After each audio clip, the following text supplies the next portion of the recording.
Okay, so trading patterns. So the first trading pattern I would like to introduce to you guys would be the head and shoulders pattern.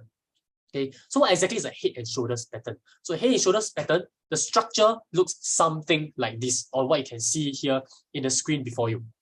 Okay, so head and shoulders made of 4 different components. So let me annotate this.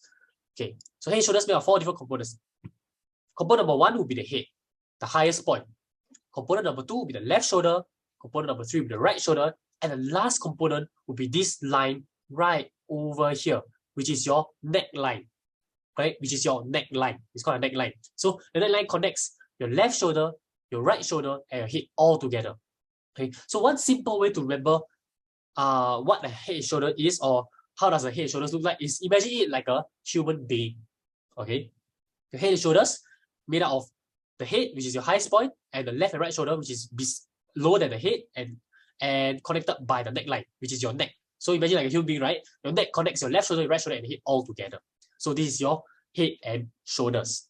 Okay, so what exactly is a head and shoulders? So head and shoulders is basically a bearish trading pattern. Just know that when you see a head and shoulders, it's basically a bearish, it most likely represents bearish momentum, or most likely represents that price is actually going to turn into a bearish downside.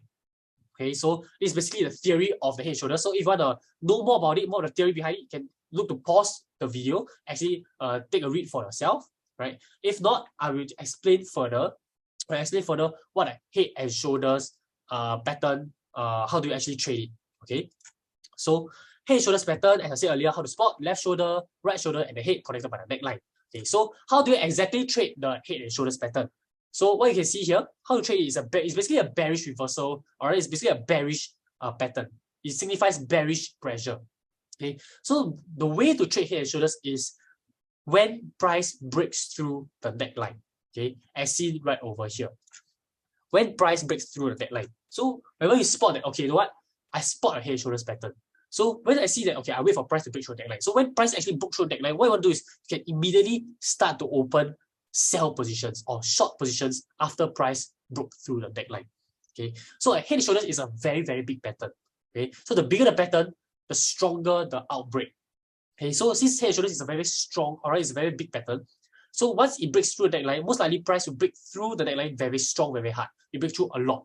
Okay, so the selling pressure will be very, very big. So once the price breaks through the neckline, most likely price will go all the way down. So you can start to open sells.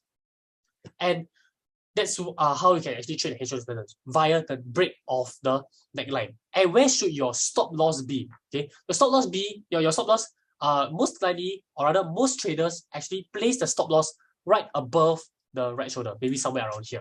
Most of them place their stop loss above the right shoulder, somewhere over here. That's one way to do it. Okay, another way will be maybe you look at the structure, see whether a resistance is formed, and you place above the resistance. But for beginners, the easiest way is to place a stop loss above the right shoulder. And your target level, okay, your target level will be all the way down to the next support level. Okay, so this is your head and shoulders. And of course, right, head and shoulders, one key aspect to it is it must look something like that. Where your left shoulder and your right shoulder must be under the head. It cannot be above the head. Because the thing about this is, imagine it like a human, as I said earlier. Does it make sense if the shoulder is above the head? Right? Because there's no way for a human to put the shoulders above the head. If not, it's probably not a human, it's probably an alien. Right? So imagine head and shoulders as like a human. Right? You look like a general structure of a human, the general anatomy of a human. So this is your head and shoulders. Very easy to spot, very easy, and love to be used by beginners. Right? Beginners can very easily spot a head and shoulders pattern in the market. And so this is your head and shoulders pattern.